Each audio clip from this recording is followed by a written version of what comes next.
it was almost impossible to sleep at nights. And we kept going. We finally finished all the interviews. But then came the actual impossible kind of a task in front of us. How do we put these 700 stories in a 3-hour film? And you can't show 700 characters. Because, as an audience, if you're making a feature film, we only have to show you a set of few characters that the audience can get emotionally attached to. There is also a science behind making films. And we kept thinking for the longest time, and then Vivek said, just leave me alone. And he went off, he loves Himalayas, so he went off to Manali someplace. And for 10 days, he kept thinking he couldn't write a word. And I don't know what happened to him after 10 days. Everything just started, coming together. And I thought maybe he's going to spend another 15 days there because nothing was written. But within the next 3 days, I got a call from Vivek saying that he's finished the first draft. And he came to Bombay. We all sat down for a table read. Now, the film that you have finally seen is, of course, much different from the first draft because, you keep writing drafts over drafts, making it better and better. But believe you me, the first draft which we read, we couldn't go through it. In the end, all of us were crying, tears were running down our eyes. Our voices were choked, but we still kept reading the lines. And we knew that we had a film on hand. We were about to start shooting. 17th of March, our schedule was supposed to begin, and 15th of March, we got a call. I'm talking about the year 2020. We got a call from our association saying all shootings are to be stalled until the 30th, until further notice. And then, of course, by 24th, the entire India, there was a lockdown in the entire India, and the pandemic had hit us. After the first wave ebbed a bit, we still managed to go and shoot this film. And we chose to shoot in Dehradun in Missouri. Most of the scenes were shot there. We did a 10-day shoot in Kashmir as well.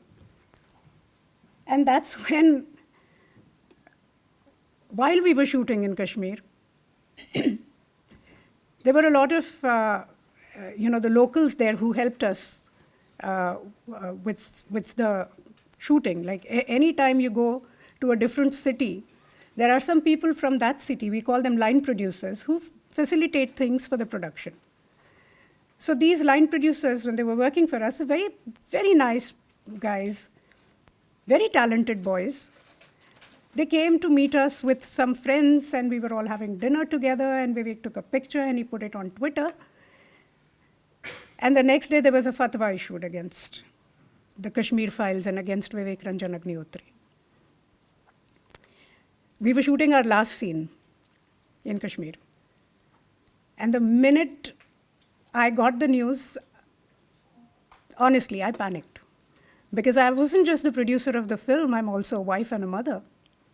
And my husband and children were there shooting in Kashmir. But I did not let anyone know about it because there would have been utter chaos and our unit would have panicked. So we finished the day's shoot, and then somebody had a bright idea. They said, oh, chalo, Lal Chowk ghoom ke aate hain. And I said, just pack your bags and let's go to the airport straight. We are taking the early flight out. And we all fortunately came back in one piece. And we haven't been to Kashmir since, although Vivek really wants to go to Srinagar to show the film to all the security people there. But we still haven't been able to do that, unfortunately. And the biggest woe, I would say, is that a film made on Kashmir cannot be shown in Kashmir because there are no theaters in Kashmir. There's no art in Kashmir.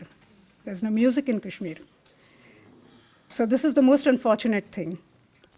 So just to cut the long story short, we thought that our struggle was finally over when the film got released, and people owned the film, and everyone went to see the film. I heard incidents where there were housing societies which hired buses, and there were 80 people and 90 people watching the film together. They were buying tickets in bulks.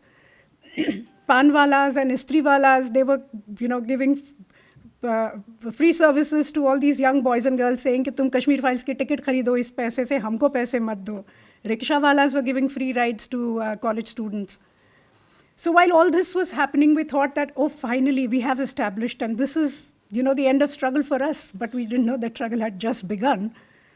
And of course, the film has been called many things after that, including that it's all fabricated and that it's a lie. And the first scene that we've shown in the film, where this person is killed in the rice drum, and the wife is made to eat the blood-soaked rice. This is a true incident which happened with a telecom engineer called B.K. Ganju. And we met his family recently. There is a memorial now in his name in Delhi. The ex-CM of Jammu and Kashmir has actually come out and said that this is a fabricated lie, and who would go down to such a level? While we have, video evidences, his family talking to us and thanking us after seeing the film. So what I'm trying to say here is that when you decide to speak the truth, the struggle doesn't get over, it only increases. But if you've decided to stand with the truth, then you also accept the struggle, you also accept the hardship. I know it's easier said than done, but we are doing it. And we want to set an example for a lot of other young producers and directors. It's just the two of us now, but I would like to see maybe 2 years, 3 years down the line, a lot more Vivek Agnihotris and Pallavi Joshis showing the courage and coming out and making films on the reality of India.